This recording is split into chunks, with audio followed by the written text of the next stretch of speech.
ಗೌರವಾನ್ವಿತ ರಾಜ್ಯಪಾಲರನ್ನ ಭೇಟಿ ಮಾಡಿದ್ರಿ.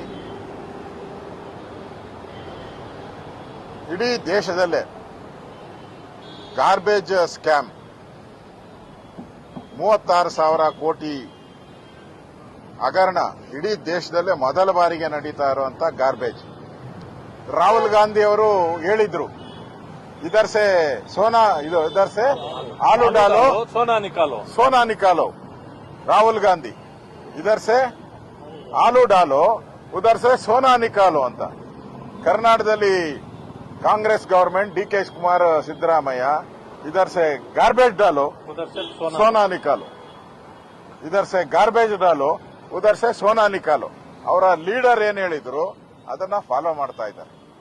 ಗಾರ್ಬೇಜ್ ಕರ್ನಾಟಕದ ಇತಿಹಾಸದಲ್ಲಿ, ದೇಶದ ಇತಿಹಾಸದಲ್ಲಿ ಸುಮಾರು 10,000 ಕೋಟಿ ಲಂಚ ಲೂಟಿ ಮಾಡಿರುವಂತ ಹಗರಣ ಇದು. ನನಗನ್ಸ್ತತೆ 430%ಗಿಂತನೂ ಹೆಚ್ಚು ಕಮಿಷನ್ ಜಾಸ್ತಿ ಆಗಿರತಕ್ಕಂಥದ್ದು. ಅಂದ್ರೆ ಕರ್ನಾಟಕದ ಪ್ರತಿಯೊಬ್ಬ, ಬೆಂಗಳೂರಿನ ಪ್ರತಿಯೊಬ್ಬ ನಾಗರಿಕನ ಮೇಲೆ ಮತ್ತೆ ಹೊರೆ ಏರುವಂಥದ್ದು. ಇದೇನಾನ ಬಂದ್ಬಿಟ್ರೆ ಇಡೀ ಬೆಂಗಳೂರು ಜನ ತತ್ತರ ಆಗೋಗ್ತಾರೆ. ಈಗಾಗಲೇ ತೆರಿಗೆಗಳ ಹೊರೆಯಿಂದ ಬೆಂಗಳೂರು ಜನ ತೊಂದರೆ ಅನುಭವಿಸ್ತಾ ಇದ್ದಾರೆ. ಮನೆ ತೆರಿಗೆ ಇರಬಹುದು, ಹಾಲು, ಆಲ್ಕೋಹಾಲ್ ಎಲ್ಲ ತೆರಿಗೆ.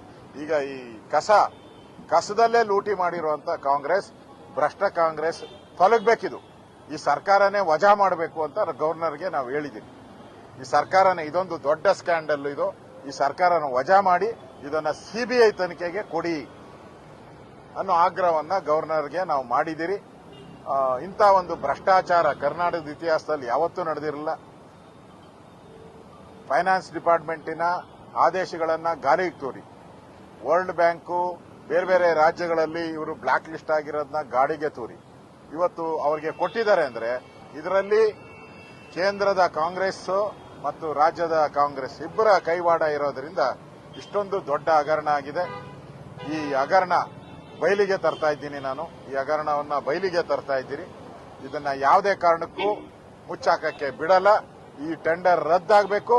ಯಾರ್ಯಾರು ಅಧಿಕಾರಿಗಳು ತಪ್ಪು ಮಾಡಿದ್ದಾರೆ ಅವ್ರ ಮೇಲೆ ಕಠಿಣ ಕ್ರಮ ಆಗಬೇಕು. ಅವ್ರನ್ನ ಜೈಲಿಗೆ ಕಳಿಸಬೇಕು. ಆ ಆಗ್ರಹವನ್ನ ಮಾಡ್ತಾ ಇದ್ದೀನಿ.